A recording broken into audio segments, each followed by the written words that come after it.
Hey guys, welcome back to another video. In this video, I want to talk about one simple thing that's easily often overlooked when it comes to running a successful recruitment business in 2026 and moving forward. It is not clients, it's not candidates, and if you want to know what it's about, make sure you sit and stay till the end. If you're new here, welcome. My name is Preston. I'm a recruitment agency owner, been doing so consecutively every single year since 2015, helped hundreds of people find their dream jobs, and we work with some of the best companies and brands on the planet find amazing talent. So let's get into it. In this video, I want to talk about the importance of negotiating, because so many recruiters focus too much on finding clients, finding candidates, and then they kind of feel like the hard work is done. That is the difference between high performers who are able to perform at a high level billing wise consistently over time and those that go ping-ponging between feast and famine, or those simply that are just operating off of luck. When you find a client, that's great. When you find a candidate, that's great. That's level 2. Level 3 is now putting it all together and doing a placement and making sure everyone has a really good experience. Now, if you find a candidate and you submit them and all you do is you go to the beach, you travel, and thinking that your job is done, I think you have better odds coming to Las Vegas and betting your money on black or red. Recruiting is not a lottery, and if you operate like that, you're simply treating recruitment like a lottery, right? Recruiting at its core is a people-to-people relationship business. You not only have an obligation to do what's right for the client, to maintain and cultivate that relationship over the long term, but you also have to do the same thing on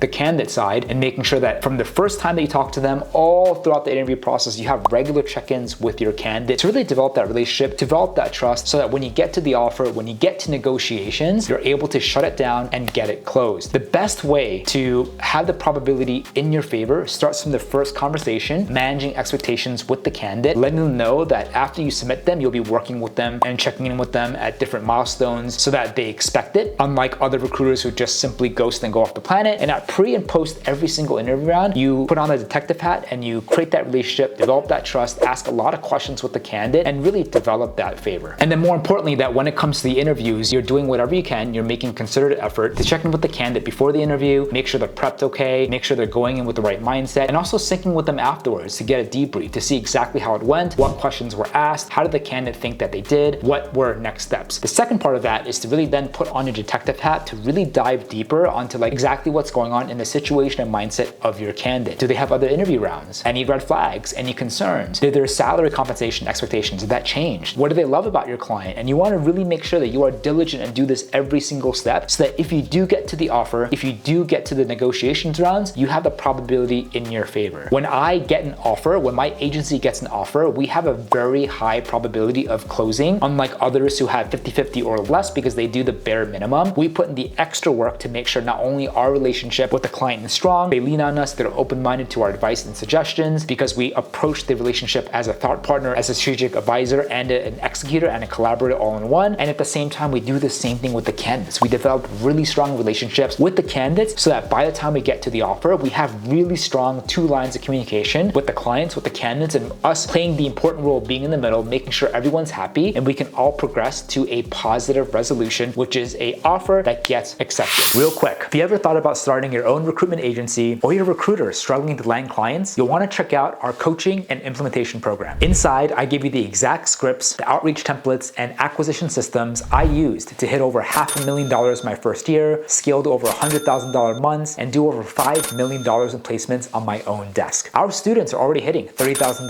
$50,000, even $80,000 per month or more. Many of them doing it part-time. So if you want to learn the same playbook, the link's below. It's exactly what I use. Now back to the video. Now, when offers do come out, of course, the easiest offers are the ones where everything lines up. The candidate's looking for 100, the offer comes out at 120, signed, sealed, delivered. Or perhaps maybe the candidate's looking for 100 ideally, the offer comes out at maybe 90, 95, small little negotiations, and then we're able to kind of get that up and then signed, sealed, delivered. The real challenging ones are where companies would lowball, or where there would be a significant delta or gap between the offer and what the candidate ideally is looking for. Of course, there's so many things that you can do to minimize and prevent situations like these from happening, which I talk a lot about in previous videos. But in this specific example, even if you do that, there are those handful of clients that will offer someone super low. Now, assuming that it's not downright offensive to your candidate, there are important things here that you have to be able to leverage to really do damage control and then guide the candidate, hopefully to have an open mind, to have a productive conversations, to bring them back to the table with the client and accept that offer. It's only possible to really do that if you have a relationship with the candidate. If the first time you talk to them was qualifying and the second time you talk to them was post-offer, you literally have nothing to leverage. No trust, no relationship, no camaraderie. The candidate is not going to feel comfortable talking to you. They're not going to keep things open with you. They're going to, in fact, probably hold things closer to the chest, and your ability to guide and influence them will be very limited. But if you do things correctly, right, and you're able to develop that trust and relationships, they'll be able to be more honest and vulnerable and open with you. So you really understand like exactly how they're feeling, what they're thinking, what they want to do. And then you can keep them in that game. You prevent everything from breaking apart and falling into shambles. And you continue to play the important role of a conduit between a candidate and a client. Now, one of the biggest things here is to really be crystal clear on what the candidate wants. A tip here is to really ask them, what is your ideal target aspiration in terms of salary? And what is like your ideal hard minimum? Having that range will then allow you to really be able to see if a deal is going to happen or not. And if an offer from the client is not able to get close to the ideal target, is it at least able to hit or surpass the ideal hard minimum? Because if they're able to do that, an ideal hard minimum basically means that it's not amazing for the candidate, but it's good enough because all the other variables of that job is certainly worth it to continue conversations, but it's good enough that if the client's able to hit that, they're able to then accept and move forward, right? So being able to have and collect that information from day one is important. Being able to make sure that doesn't change throughout the interview process, and being able to make sure you know exactly what that range is coming to the offer negotiations. Because what could happen here is the client could reach out to you saying, hey, we've extended the offer, we had another follow-up, we try to dig in and probe a little bit on our end on what it would take for the candidate to accept. And a lot of times candidates would feel a little bit more uncomfortable to open up to the client. And that's where like clients typically would reach out to me and say, hey, can you go and do some investigative work and help us? And again, I'm happy to do that. And I'm also confident because A, I already have the number, and B, I already have the relationship. So I can immediately go back to the client saying, hey, from our conversations with the candidate, if you're able to hit this, there's a good chance of closing. So if they are receptive to a counteroffer from the candidate, they're able to come back, hopefully thinking and believing that like it's good enough for the candidate and we can shut him or her down and close and everyone's happy. Now, for the remainder of the video, I want to share with you a clip that I do specifically with some of our key clients that goes over a very, very important framework that can be super helpful in any sales environment, any high-level discussions, but most importantly, negotiations, absolutely between you and the candidate, and what you can do and how you can guide the candidate to speak and engage with the client professionally so that they can go in for their ask, be respectful, and hopefully get a counteroffer that aligns with what they're looking for. So I hope you enjoy that. But I really do hope before we start this video, you take the offer, you take the negotiations, you take the interview process very, very seriously. You want to make sure that you're different from other recruiters, and you want to make sure that if you have a client, they really do believe and feel that you are different from all the other recruiters. Yes, does it take a lot more effort? Yes. Does it not pay you to be able to check in with the candidate every single time? Yes. But does it also drastically improve the probability of you getting paid? Absolutely yes. So I hope you enjoy this video, and I'll see you on next one. This is a very simple framework that everyone should follow. Level 1, level 2, level 3. The first bread, always instruct the candidate or yourself to always come off positive, express gratitude, and be appreciative, okay? So if the candidate was negotiating, they should be like, hey, Harmony, thank you so much for the offer. I'm super excited. I'm very grateful.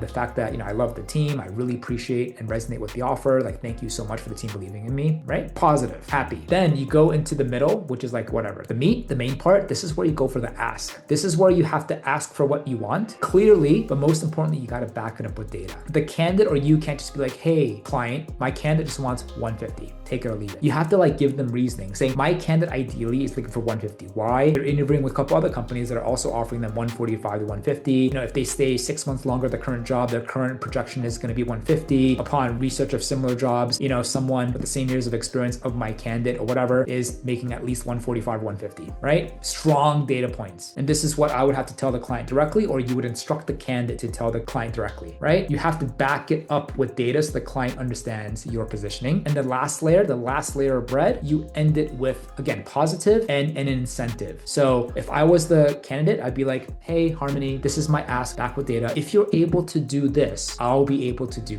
this, right? So it's kind of like the carrot. If you're able to hit 140, 145, I would be able to perhaps accept the offer on the spot, right? Like everyone is going to be willing to stretch for someone if they know there's something good in it for themselves. If someone just like, hey, Eric, I just want 150, take it or leave it, see ya, like that's a very weak ask, right? So like come off appreciative, have the ask, back it with data and research, and then follow it with another positive, be grateful, I'm appreciative again, and we'd love to see if there's any way you guys can stretch. That would help compel me to shut down all the other interview processes and accept you, right? And if the candidate was doing it themselves, this is what literally I would instruct them to do. If I was doing it on behalf for them, this is literally what I would do.